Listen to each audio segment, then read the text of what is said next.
Hello, जय मसीह की। आइए प्रभु की स्तुति, प्रशंसा, आराधना करने के लिए और उसके वचन से सुनने के लिए प्रभु ने और एक अवसर दिया है। उसके चरण तले हम जाएं और प्रार्थना के साथ आज की आराधना को शुरू करें। हमारे अनुग्रहकारी स्वर्गीय परमेश्वर, धन्यवाद, प्रशंसा, स्तुति आपको देते हैं। आज सुबह के समय हम दूर दूर होकर भी सब मिलकर ऑनलाइन जो आराधना कर रहे हैं, इससे आपकी अनुग्रह, स्तुति और प्रशंसा होने पाए। हे पिता परमेश्वर, आप हमारे मुंह से जो स्तुति प्रशंसा को ग्रहण करके अपने नाम की ऊंचाई करिए। प्रभु वचन से बातें करिए। सारे आदर और महिमा आपको देते हैं। प्रार्थना प्रभु यीशु मसीह के नाम से मांगते हैं पिता, आमीन। अब ब्रदर तपन के साथ एक आराधना के गीत को हम गाएंगे और उसकी स्तुति महिमा करेंगे। Praise Lord. जय मसीह की। सबको प्रभु यीशु मसीह के नाम से मैं स्वागत करता हूं। सबसे पहले परमेश्वर का धन्यवाद देना चाहता हूं और धन्यवाद देना चाहता हूं रेवरेंड आईडी सुना जी को, जिन्होंने मुझे ये मौका दिया है परमेश्वर की आराधना करने के लिए। धन्यवाद। स्तुति तेरी मैं सर्वदा, शून्य से लेके तूने मुझे रच लिया अपने ही रूप में। प्रेम किया है अनंत प्रेम से, दिया पुत्र मेरी मुक्ति के लिए। अनोखा प्यार है तेरा, करूंगा स्तुति तेरी मैं सर्वदा। अनोखा प्यार है तेरा, करूंगा स्तुति तेरी मैं सर्वदा। करूंगा स्तुति तेरी मैं सर्वदा। सबको धन्यवाद। परमेश्वर की आराधना हम ऐसे ही करते रहेंगे। आइए प्रभु के वचन में से हम सुने। आज का टॉपिक है परमेश्वर की इच्छा और मानवीय प्रतिक्रिया। कैसे परमेश्वर की इच्छा को हम जाने और कैसे हम रिस्पॉन्ड करें। How to know the will of God and then how we should respond. जो परमेश्वर की इच्छा को हम जान सकते हैं, प्रभु का इच्छा जानना बहुत जरूरी भी है।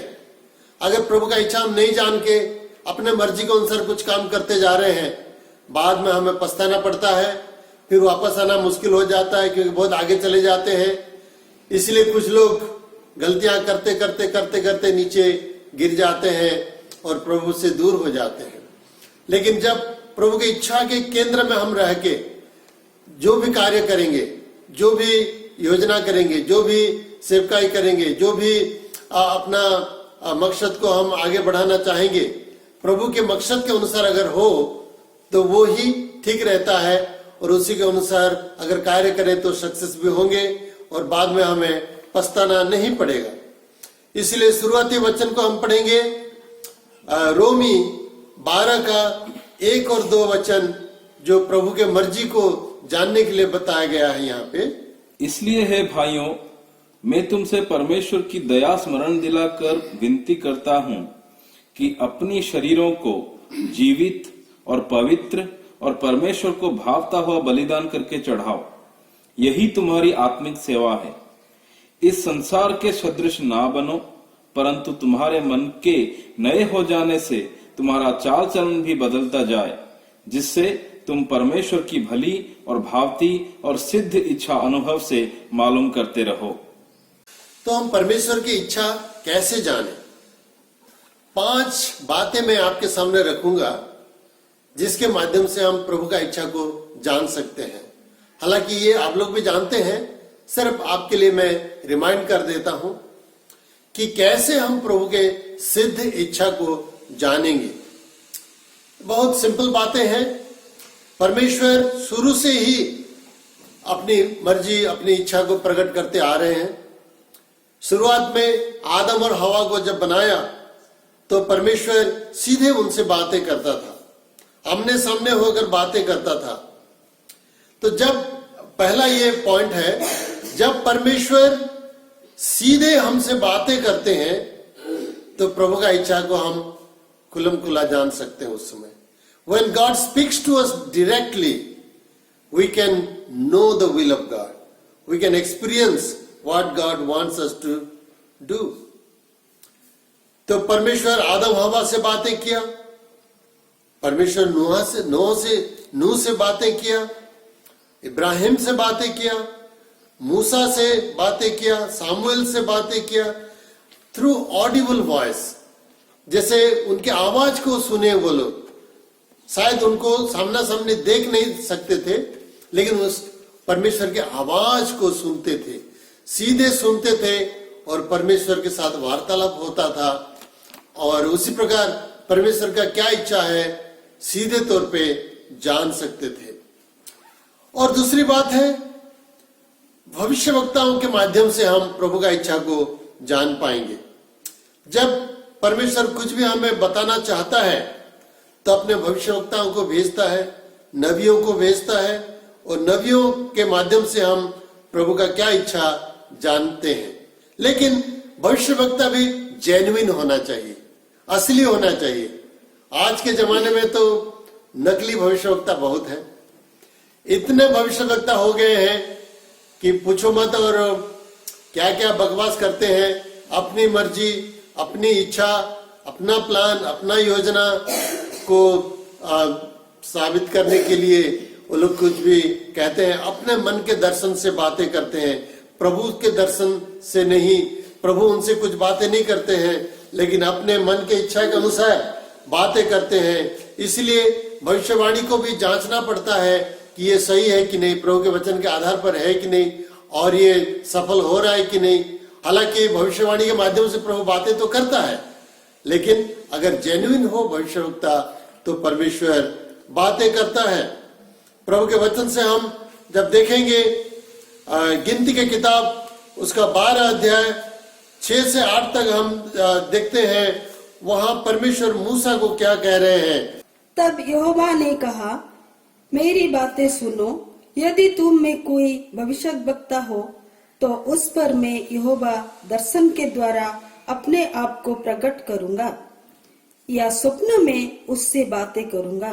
परंतु मेरा दास मूसा ऐसा नहीं है, वो तो मेरे सब घराने में विश्वास योग्य है। उससे मैं गुप्त रीति से नहीं, परंतु आमने सामने और प्रत्यक्ष होकर बातें करता हूँ, और वो यहोवा का स्वरूप निहारने पाता है। इसलिए तुम मेरे दास मूसा की निंदा करने हुए क्यों नहीं डरे? देखिए, परमेश्वर मूसा के बारे में कह रहे हैं कि मेरा दास मूसा साधारण भविष्यवक्ता नहीं है, उसके साथ मैं आमने सामने होकर बात करता हूं। और अगर कोई भविष्यवक्ता हो तो साधारण भविष्यवक्ता हो, दर्शन के द्वारा, स्वप्न के द्वारा उसके साथ में बातें करता हूं। तो परमेश्वर ये प्रकट किया है कि भविष्यवक्ताओं के माध्यम से वो अपना इच्छा जाहिर करता है और बताता है। लेकिन जैसे मैं पहले भी कहा कि भविष्यवक्ता को भी जांचना पड़ता है। प्रभु भी कहा है कि भविष्यवक्ता को जांचने के लिए हम देखते हैं व्यवस्था विवरण उसका 18 का 20 से 22 में प्रभु क्या कह रहे हैं उसके बारे में। परंतु जो नबी अभिमान करके मेरे नाम से कोई ऐसा वचन कहे जिसकी आज्ञा मैंने उसे न दी हो, या पराये देवताओं के नाम से कुछ कहे, वह नबी मार डाला जाए। और यदि तो अपने मन में कहे जो वचन यहोवा ने नहीं कहा, उसको हम किस रीति से पहचाने? तो पहचान यह है कि जब कोई नबी यहोवा के नाम से कुछ कहे, तब यदि वह वचन ना घटे और पूरा ना हो जाए, तो वह वचन यहोवा का हुआ नहीं, परंतु उस नबी ने वह बात अभिमान करके कही है, तो उससे भय न खाना। कुछ नबी या कुछ भविष्यवक्ता होते हैं, अपने मन से मन गढ़न बातें कहते हैं, परमेश्वर से नहीं पाते हैं। आज के भविष्यवक्ता, कुछ भविष्यवक्ता लोग हैं जो लोगों के फेसबुक को जांचते हैं, फेसबुक का डेटा को एनालिसिस करते हैं, या और कुछ बातें को पहले से एनालिसिस करके उसके बाद उनके बारे में बताते हैं जो असली नहीं है। ऐसे भविष्यवक्ताओं को तो पुराने नियम में मार डालने के लिए कहा गया है, लेकिन नया नियम में हम किसी को मारते नहीं है, परमेश्वर के ऊपर छोड़ देते हैं। पर ऐसे लोगों से हमें दूर रहना है, ऐसे लोगों से हमें मेल मिलाप नहीं करना है, ऐसे लोगों को बढ़ावा नहीं देना है। तीसरी बात है, स्वप्न या दर्शन के द्वारा लोगों से प्रभु बातें करते हैं और अपनी इच्छा को बताते हैं, अपनी योजना को बताते हैं, प्रकट करते हैं। जैसे यूसुफ के जीवन में, दानियल के जीवन में हुआ था कि परमेश्वर स्वप्न और दर्शन के द्वारा उनसे बातें की और उसका जो भविष्य में क्या करने जा रहे हैं उनका योजना प्रकट किया। यूसुफ को जैसे हम पढ़ते हैं उत्पत्ति की किताब उसका 37 का 5 से लेकर 8 में हम देखते हैं, और दानियल 2 का 19 में भी हम देखते हैं कि परमेश्वर स्वप्न के द्वारा यूसुफ को और दानियल से बातें किया। जो दानियल के सामने एक बहुत बड़ा चैलेंज था। राजा नबूकदनेस्सर एक स्वप्न देखा, लेकिन वो स्वप्न भूल गया। जैसे हम भी कभी कभी स्वप्न देखते हैं, सुबह भूल जाते हैं, और वो कहने लगा कि मैं एक स्वप्न तो देखा था लेकिन भूल गया हूं। तो कोई आए विद्वान व्यक्ति जो स्वप्न भी बताए, उसका अर्थ भी बताए।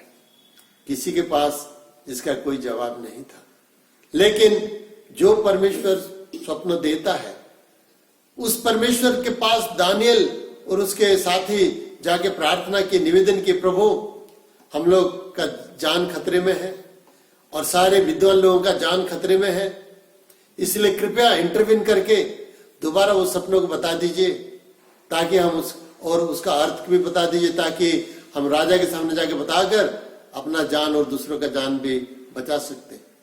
इसी के द्वारा उनका जान बच गया और बहुत बड़ा खुलासा हो गया, और परमेश्वर जो करना चाहता था वो नबूकदनेस्सर को बता दिया। यूसुफ को भी प्रभु पहले से बताया कि कैसे वो ऐसा एक स्वप्न दिया। उसके भाई लोग समझ गए, हालांकि यूसुफ उस समय ज्यादा नहीं समझता था, शायद कुछ कुछ तो समझता होगा जरूर, लेकिन उसके भाई लोग समझ गए कि बोले, अरे तो बदमाश लड़का तो हमारे ऊपर राजा बनना चाहता है।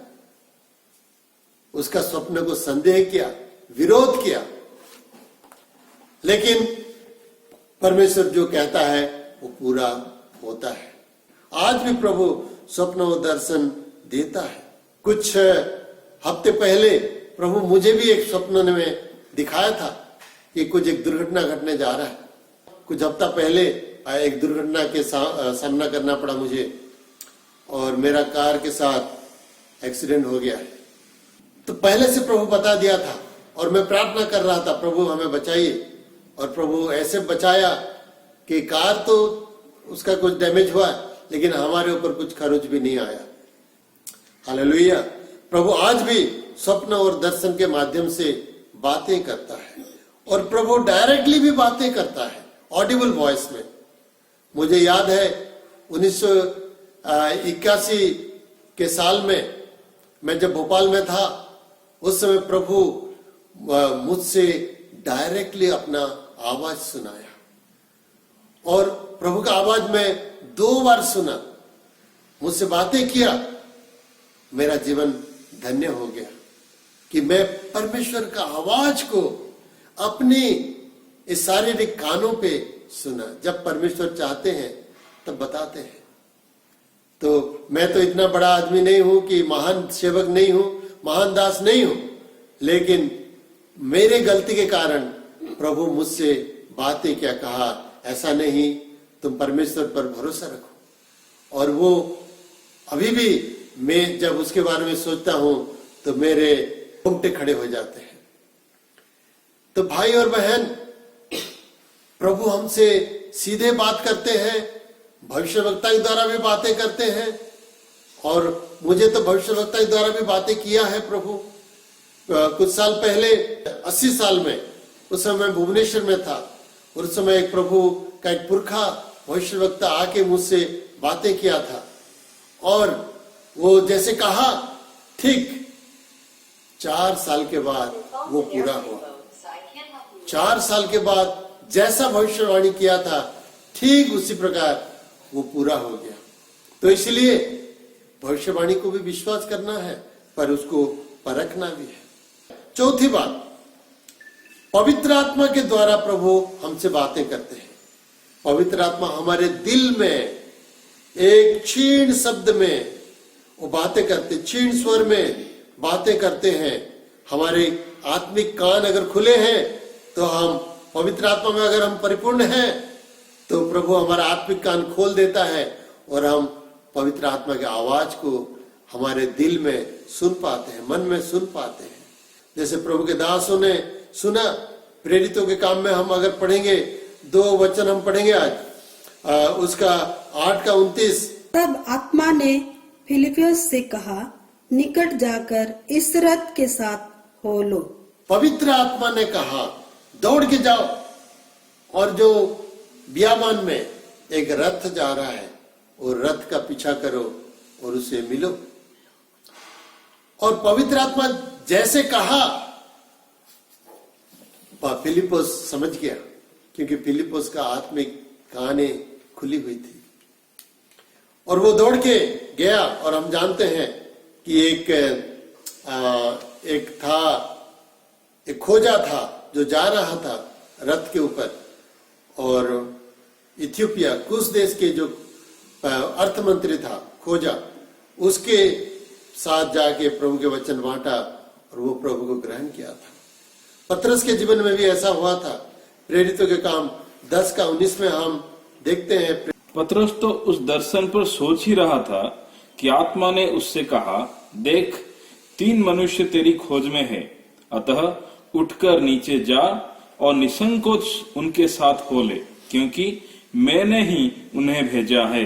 थोड़ी समय पहले पतरस एक दर्शन को देखा था, और वो दर्शन को समझने के लिए वो कोशिश कर रहा था कि प्रभु ये दर्शन क्या है, आप क्या कहना चाहते हैं। लेकिन उस समय पवित्र आत्मा पतरस के अंदर बातें करने लगे और कहे, देख 3 मनुष्य तुझे ढूंढ रहे हैं। उस समय पतरस टेरेस में था, ऊपर था, घर के छत के ऊपर था, लेकिन नीचे कुछ लोग उसको ढूंढ रहे थे। तो उस समय पवित्र आत्मा जब कहा कि देखो तुम्हें ढूंढ रहे 3 व्यक्ति, निसंकोच उनके साथ चले जाना, मैं ही उनको लाया हूं।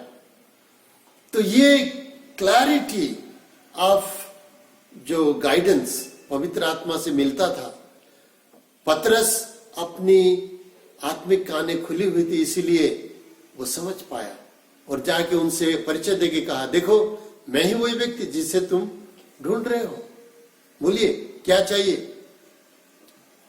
पवित्र आत्मा हमें गाइड करते हैं, ऐसे बताते हैं कि उसमें कोई डाउट नहीं होता है। मेरे जीवन में भी बहुत बार ऐसा हुआ है कि जब कोई बातों में द्विधा में मैं पड़ता हूं, पवित्र आत्मा से मदद मांगता हूं, तो पवित्र आत्मा मुझे बता देते हैं ये सही है, ये गलत है। तो पवित्र आत्मा हमसे गाइड करते हैं, लेकिन हमें पवित्र आत्मा से बातें करना है, पवित्र आत्मा का मदद हमें मांगना चाहिए। अगर पवित्र आत्मा का मदद हम नहीं मांगेंगे तो क्यों कर हमें मदद करेंगे, कैसे बातें करेंगे। हम पवित्र आत्मा से मदद मांगने से और सुझाव मांगने से पवित्र आत्मा जरूर मदद करें, क्योंकि पवित्र आत्मा हमें दिया गया है हमारी मदद के लिए। और 5वां बात, कैसे हम प्रभु की इच्छा को जान पाएंगे। शास्त्र के वचन के द्वारा हमेशा प्रभु अपनी इच्छा प्रकट करते हैं, इसलिए प्रभु के वचन से हमें हमेशा गाइडेंस मिलता है। प्रभु हमसे हमेशा बातें करना चाहता है वचन के द्वारा। लेकिन प्रभु का वचन को लोगोस कहा जाता है, ग्रीक में। लोगोस मतलब एक प्रभु का जो वचन है, लिविंग वर्ड है। लेकिन ये लिविंग वर्ड हमारे जीवन में रेमा बन जाना चाहिए, एक्टिव हो जाना चाहिए। लिविंग वर्ड जब हमसे बातें करने लगता है तो उसको कहा जाता है रेमा, अर्थात लोगोस इन एक्शन इज रेमा। इब्रानी उसका 1 और 2 वचन को हम जब पढ़ते हैं, वहां पे इब्रानी के लेखक कह रहे हैं, पूर्व युग में परमेश्वर ने पूर्वजों से थोड़ा थोड़ा करके और भांति भांति से भविष्यत वक्ताओं के द्वारा बातें की, पर इन अंतिम दिनों में हमसे पुत्र के द्वारा बातें की, जिसे उसने सारी वस्तुओं का वारिस ठहराया और उसी के द्वारा उसने सारी सृष्टि भी रची है। अर्थात आज के जमाने में, नया नियम के जमाने में परमेश्वर के पुत्र के द्वारा हमसे बातें किया है। उसका मतलब है कि प्रभु अपने वचन, इवन प्रभु यीशु को भी वचन कहा जाता है। आदि में वचन था और वचन देहधारी होकर हमारे बीच में रहा। मतलब पुत्र परमेश्वर को वर्ड ऑफ गॉड भी कहा जाता है, वचन कहा जाता है। तो प्रभु यीशु ही पुत्र परमेश्वर और वचन है, और प्रभु वचन के द्वारा हमसे बातें करता है। देखिए, प्रभु के वचन को आप जब ध्यान करेंगे, खुद ध्यान करेंगे, तो प्रभु बातें करते हैं।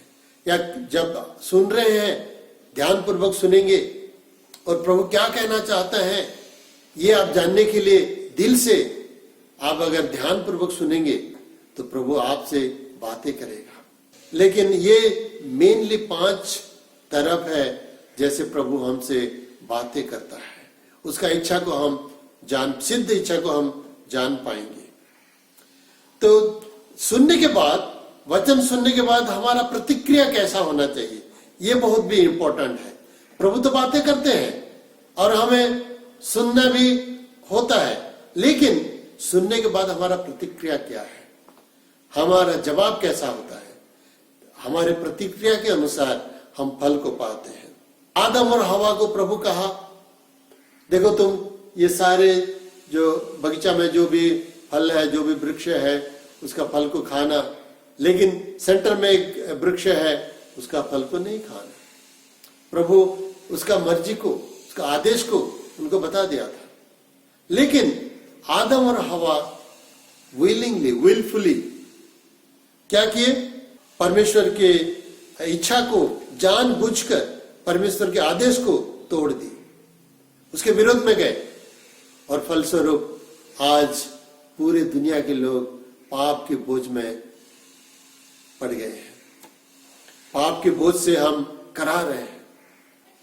तो भाई, प्रिय बहन, आप सुनिए कि प्रभु के वचन को हम जब पाते हैं, प्रभु आपसे बातें करते हैं, लेकिन उसके विरोध में आप अगर जानबूझ के जाएंगे, आप जानते हैं ये सही है लेकिन आप उसको छोड़ देंगे, आप जानते हैं ये गलत है लेकिन उसको आप करेंगे, तो फल क्या होगा? विनाश होगा।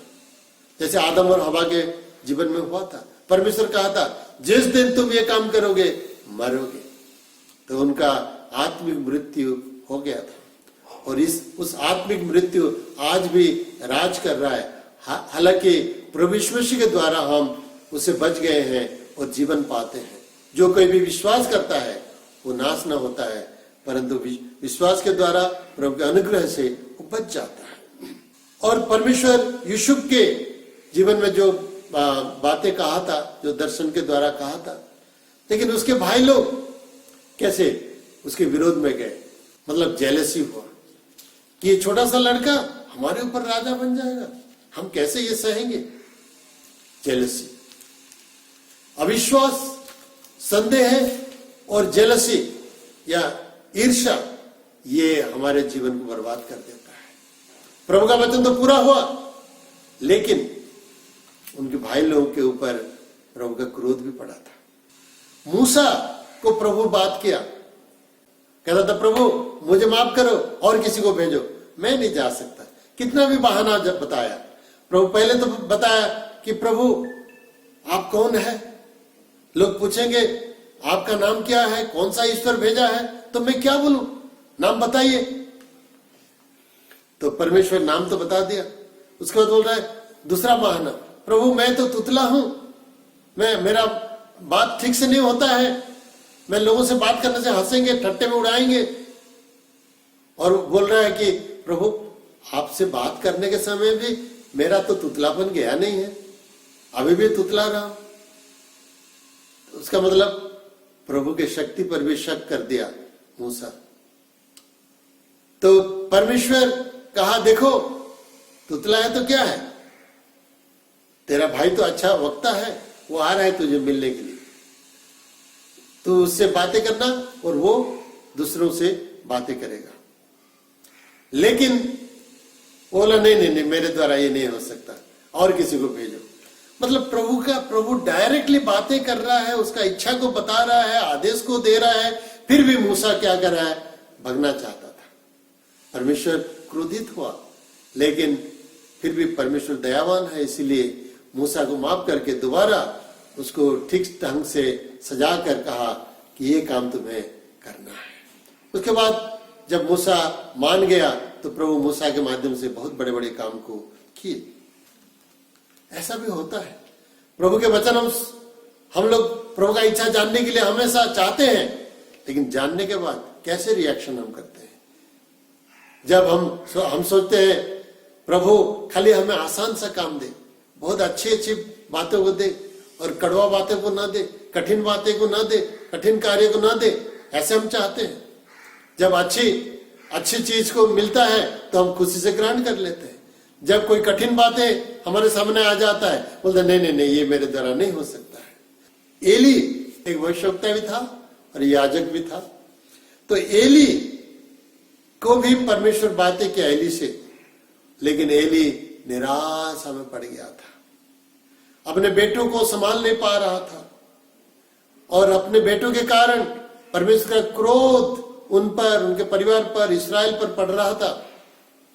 लेकिन एली कुछ भी नहीं कर पा रहा था, मैं तो कुछ नहीं कर पाऊंगा, ऐसा वो लाचार हो गया था। हमारे जीवन में भी ऐसा ना हो।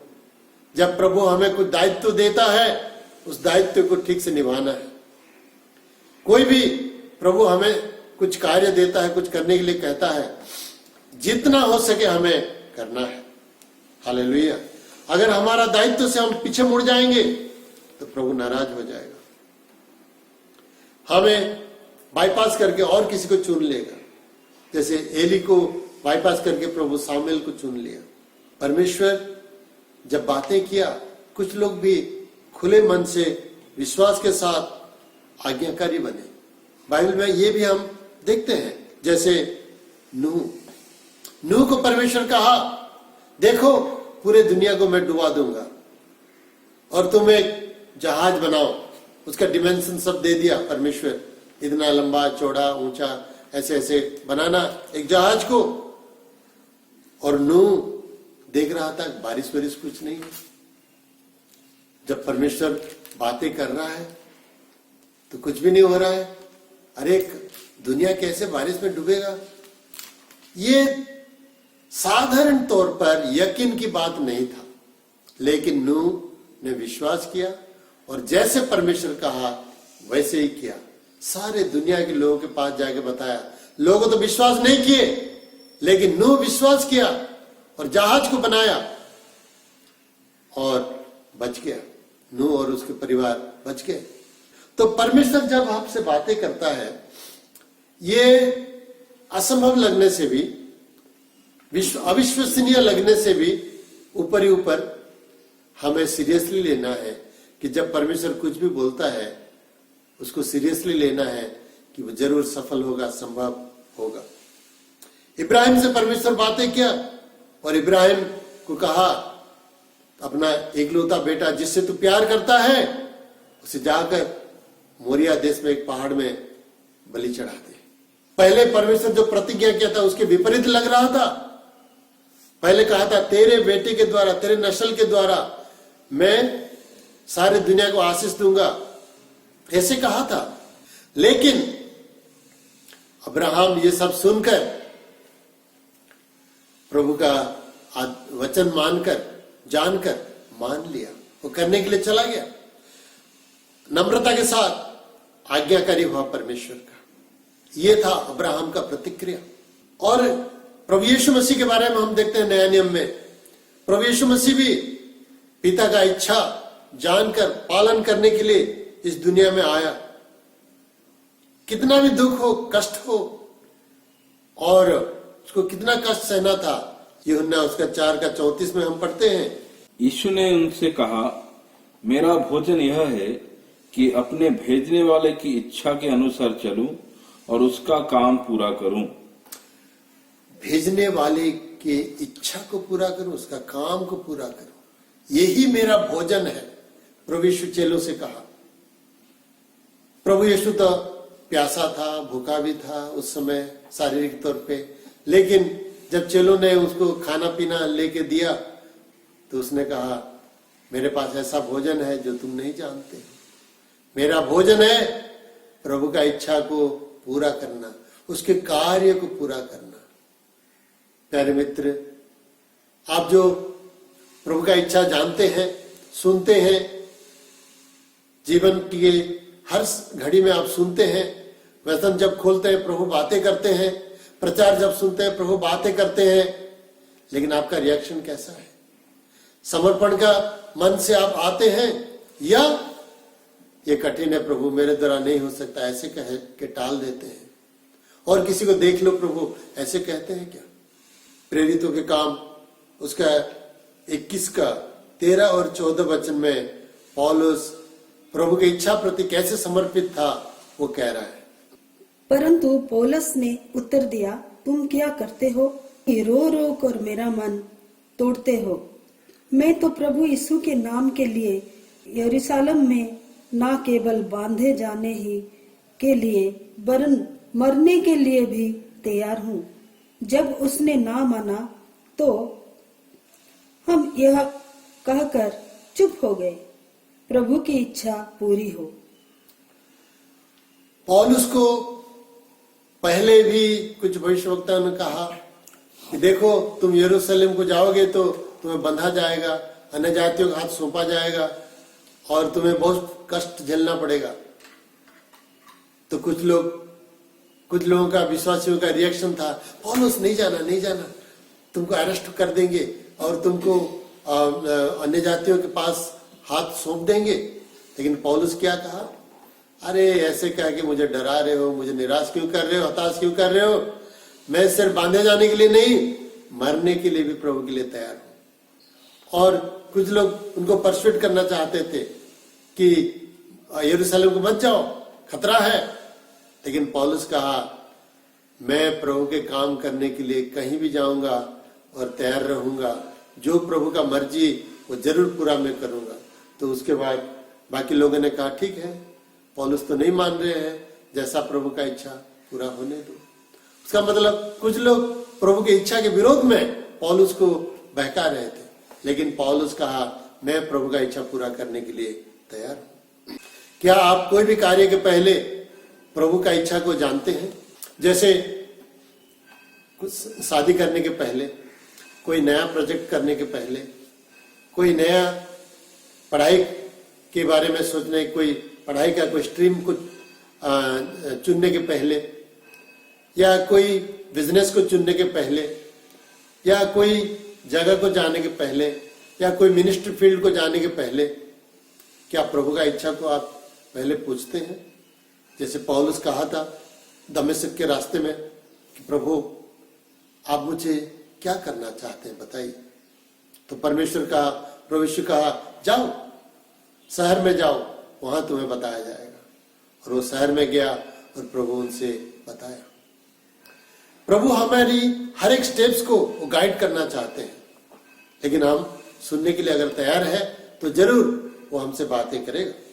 तो जैसे नूह, इब्राहिम, यीशु मसीह, पौलुस प्रभु की इच्छा को पूरे किया हमारे जीवन में, क्या आप भी वैसे प्रभु का इच्छा को पूरा करने के लिए तैयार हैं? प्यारे भाई, प्यारे बहन, प्रभु का इच्छा पूरा करना ही श्रेष्ठ बात है। उससे बढ़ के और अच्छी चीज नहीं हो सकता है। प्रभु हमारे जीवन में हमेशा दुख, कष्ट, तकलीफ देना तो नहीं चाहता है, लेकिन अगर जरूरत पड़ा तो दुख कष्ट भी हमें सहना पड़ेगा, क्योंकि मसीह जीवन में सिर्फ खुशी आनंद पाना ये नहीं है, प्रभु के लिए दुख सहना भी एक पहलू है। ये दोनों पहलू को हमें ग्रहण करना पड़ेगा। जैसे अय्यूब ने कहा अपने बीवी को, क्या हम प्रभु के हाथ से खाली सुख पाएंगे और दुख क्लेश को नहीं लेंगे? दोनों प्रभु देना चाहता है, जो भी वो देता है खुशी के साथ ग्रहण करना है। तो प्यारे मित्र, आप जो मेरे बात को सुन रहे हैं, जहां कहीं भी आप हैं, अपने आंखें बंद करके प्रभु के सामने अपने जीवन को समर्पित करिए, अपने राह को समर्पित करिए, अपनी योजना को समर्पित करिए, अपने जो भी मनसा है कहिए, प्रभु आपका इच्छा हो तो ये होगा, मेरी मर्जी नहीं आपकी मर्जी। जैसे एक गीत को भी हम गाते हैं हमेशा, तेरी इच्छा हो जाए, ऐसे एक गीत को हम हमेशा गाते हैं। ये गीत को हम प्रभु के हाथ में अपने आप को समर्पित करते हुए इस गीत को, समर्पण के गीत को हम गाएंगे। तेरी इच्छा पूरी हो जाए, हाथों में तेरे जीवन है, मैं मिट्टी हूँ तू है कुम्हार, मुझको उठा मुझको बना, मैं मिट्टी हूँ तू है कुम्हार, मुझको उठा मुझको बना, अपनी मर्जी पर मैं चलता रहा, तुझको कभी ना अपना कहा, लेकिन प्रभु आज से मैं तेरे क्रूस को ले लेता हूँ, लेकिन प्रभु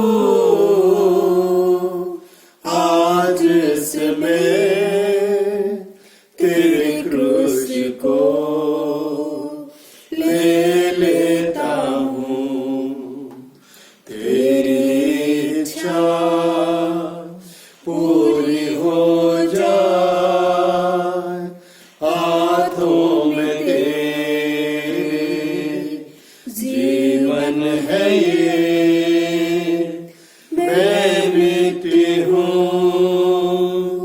तू है कुम्हार, मुझको उठा मुझको बना, मैं मिट्टी हूँ तू है कुम्हार, मुझको उठा मुझको बना। Hallelujah, thank you Jesus, thank you lord, thank you lord. हे प्रेमी दयालु स्वर्गीय पिता, धन्यवाद स्तुति महिमा प्रशंसा आपकी हो प्रभु। वचन के द्वारा हम जो सुन रहे हैं प्रभु, आप हमसे बातें करना चाहते हैं और करते भी हैं। हम प्रभु आपकी इच्छा को जानकर समझकर आपके मर्जी के अनुसार चलने के लिए हमें अनुग्रह करिए, ऐसे समर्पण का जीवन प्रदान करिए। मुझे, मेरे परिवार को, मेरे सुनने वाले भाई और बहनों को, हर एक कलीसिया के सदस्यों को आप मदद करिए, ताकि आपकी इच्छा के अनुसार हम चलने पाए। इस दुनिया में जो भी समस्याएं हैं, समस्या आएंगे जाएंगे, और आपके वचन, आपकी इच्छा हमेशा पूरी होगी। इसलिए आपकी इच्छा के अनुसार, जो आपका इच्छा हमेशा परमानेंट और स्थायी होता है, उसके अनुसार चलने के लिए हमें मदद करिए। प्रार्थना सुनने के लिए धन्यवाद, प्रभु यीशु मसीह के नाम से मांगते हैं।